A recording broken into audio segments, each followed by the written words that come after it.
It's the State of the Union this evening, and if you ask me, I think it should be about 15 minutes long. President Biden is slated to raise taxes by taxing stock buybacks and unrealized gains. We call that a wealth tax, and I'm sure he'll continue with his bashing of everything non-Biden, MAGA, and its associated economics, right? At this stage in the game, with overwhelming data points pointing to a weakening economy, raising taxes or regulations will only become a bigger hindrance down the road. It's not going to be a help. I've brought on my next guest to ask him, first of all, what he thinks we'll hear tonight, and then, secondly, what he'd like to hear tonight. Please welcome to the show Keith Fitz-Gerald, principal of the Fitz-Gerald Group. Keith, thanks for being on the show. My pleasure. Thanks as always for having me. So, what are we going to hear tonight, and what would you like to hear tonight? I think those are two pretty good lead-ins. I had to do that myself this morning, and it was pretty interesting to hear.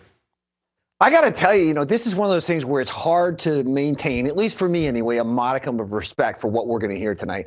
I think what we're going to hear is a bunch of statistics that are manipulated to the highest degree. I think we're going to see a bunch of glad handing. I think we're going to see a bunch of, gosh, I don't even know what the word is. I don't want to get bounced or bleeped here.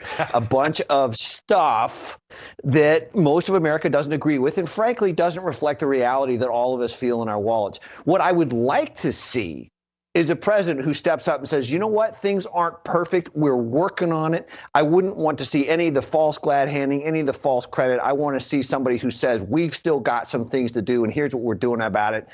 End of discussion. Thanks for being here tonight. 10 minutes, in, out, boom, done.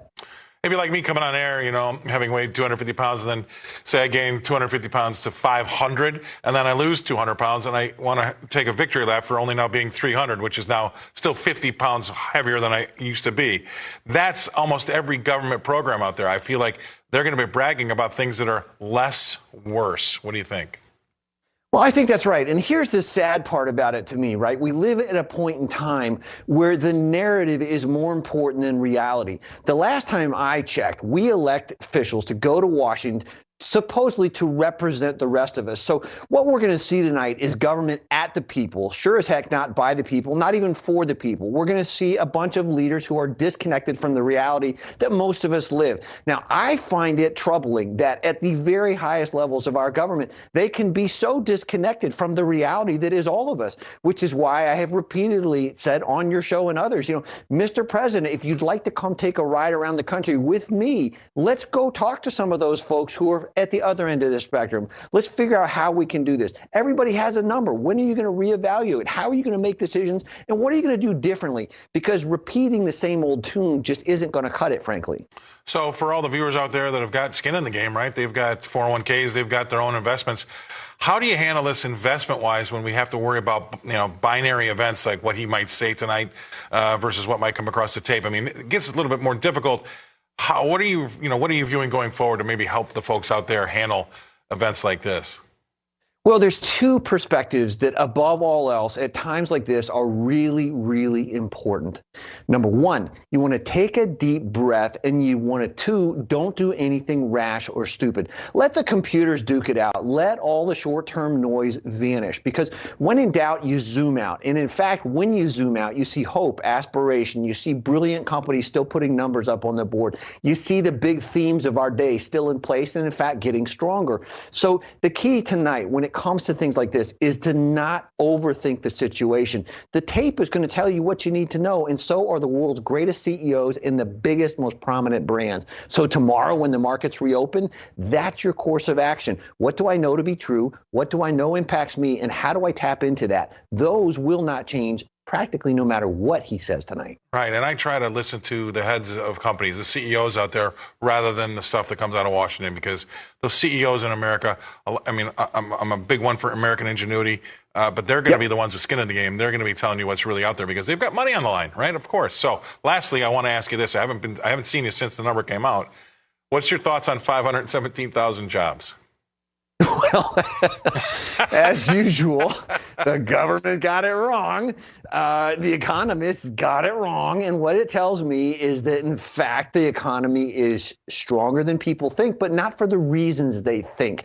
They're hiring because they need to. It's just shifted in composition. So we're still putting numbers on the table. Companies are still bringing employees in, but the economy has shifted out from under what we used to know is true. That's why the Fed's models don't work. And that's, I think, at least part of why the president is so disconnected. They can't draw a beat on it because they don't understand how real money works and how you create more of it.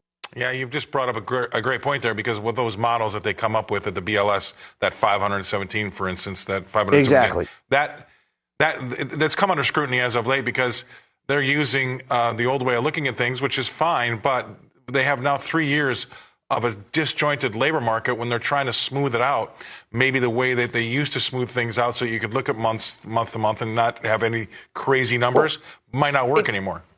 Well, and so to a point your viewers will understand intimately. You know, you would no more bring a steam engine onto the field and plow 1,000 acres today than you would anything else. So this is kind of what's happening. Everybody's going to look at that in my comment and go, wait a minute, I wouldn't use a steam engine today. And that's exactly the point. There's much more modern, reflective material and statistics and data available.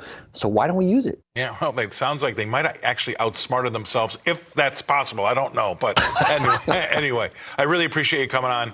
That's Keith Fitz-Gerald, all the way from Seattle. Thanks for being on the show, Keith. Hi, it's Keith here. Thanks for checking out today's highlight clip. What'd you think? Did I make sense? Is there something you'd like to add? Make sure you leave a comment down below, and of course, click subscribe to keep up right here on YouTube, or sign up for the email newsletter at the link below. You can also find me on Twitter and Instagram for my real-time thoughts on markets, analysis, and a whole lot more.